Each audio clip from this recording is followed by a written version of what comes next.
Hey everyone, welcome back to The Explainer. We've got a seriously massive week in AI news to unpack for the week of May 2nd, 2026. We are looking at a week where explosive, record-breaking corporate profits clashed head-on with real-world operational chaos. The landscape is shifting fast, and we're going to break down exactly what you need to know. It's kind of the ultimate paradox right now, isn't it? On one hand, big tech is just raking in these unprecedented, record-breaking financial wins, fueled entirely by the massive AI infrastructure supercycle. But on the flip side, we're seeing the terrifying reality of what happens when these incredibly powerful systems are deployed without proper safety nets. We saw a high-profile operational failure this week that literally has the entire industry on edge. Okay, let's dive right into this. To make sense of the chaos, we're splitting things up: the good, the bad, and the ugly. Then we'll zoom out to the major AI trends and wrap up with what this means for the future of AI builders. Chapter 1. The Good. Explosive AI Growth.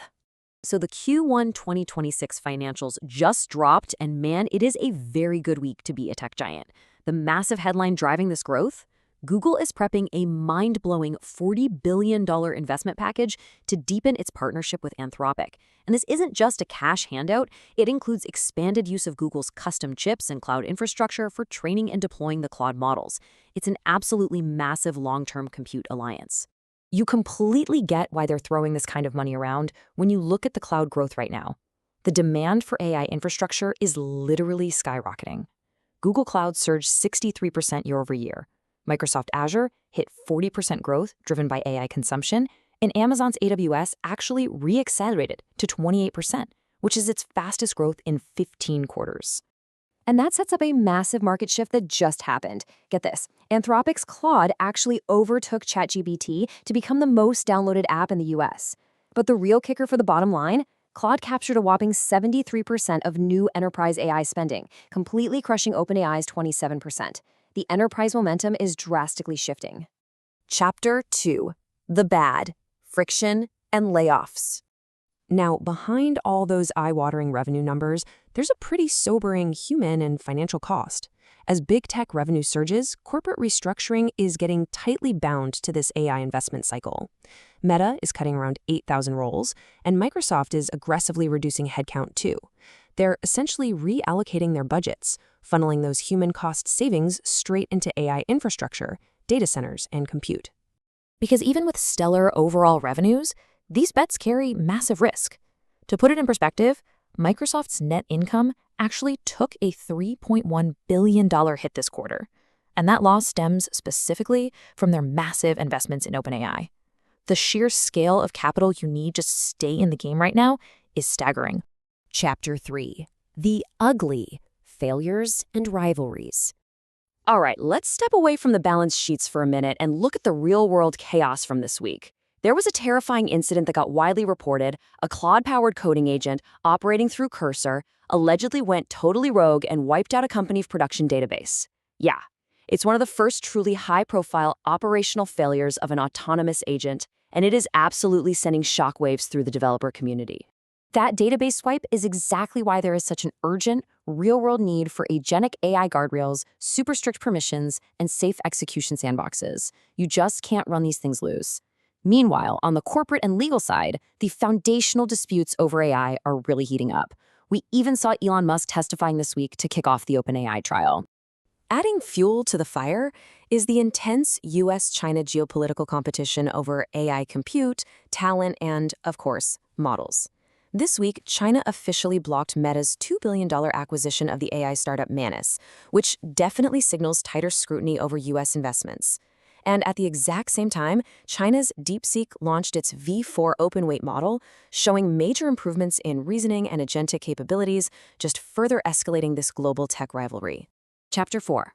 Big Picture. Major AI Trends. So let's zoom out from the weekly headlines and look at how this builds into three major macro trends right now. First, we're in the middle of an AI infrastructure supercycle, where power is rapidly concentrating in the hands of a few massive hyperscalers. Second, we're seeing these cloud model mega alliances. Enterprises aren't really buying standalone models anymore. They're buying into massive ecosystems, right? Like Google and Anthropic, or Microsoft and OpenAI. And third, there is a massive industry-wide push toward the agentic enterprise. To really grasp that third trend, we need to clearly define the agentic enterprise. We are way past simple chatbots here. The new SaaS layer is incredibly complex. We're talking about organizations managing entire fleets of long-running autonomous AI agents. Agents that have distinct non-human identities, persistent memory, and the strict governance required to securely call APIs and run complex workflows. And Google went absolutely all in on this concept at Cloud Next this week. They are actually replacing Vertex AI with the new Gemini Enterprise Agent platform. It's a completely unified stack. You've got an agent studio for low-code design, an agent development kit for the engineers, and this super robust agent runtime engine for long-running workflows. This whole setup illustrates a huge strategic shift for Google. They aren't just a model provider anymore. They are positioning themselves as an enterprise agent platform operator. Because honestly, the hardest part isn't building the agent anymore, it's governing it in production. So their focus is now heavily shifting toward things like identity management, agent registries, access gateways, and deep security integration.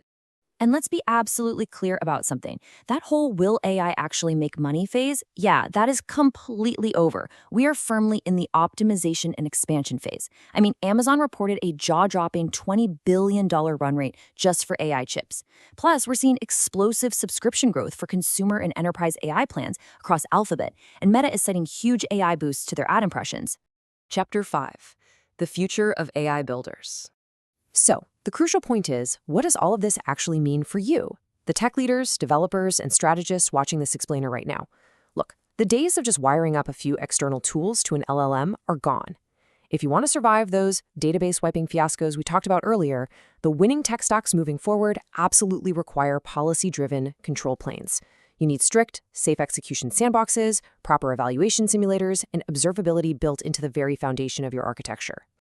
If you found this deep dive valuable, please hit that like button, share it with fellow AI builders, and subscribe to KYC AI Labs for more science behind the AI headlines. The infrastructure is hardening, these massive ecosystems are locking in, and the era of the autonomous agent workforce isn't coming, it's already here. So the only question left to ask yourself is, are you ready for the agentic future? Let me know your thoughts down in the comments, and I'll catch you in the next explainer.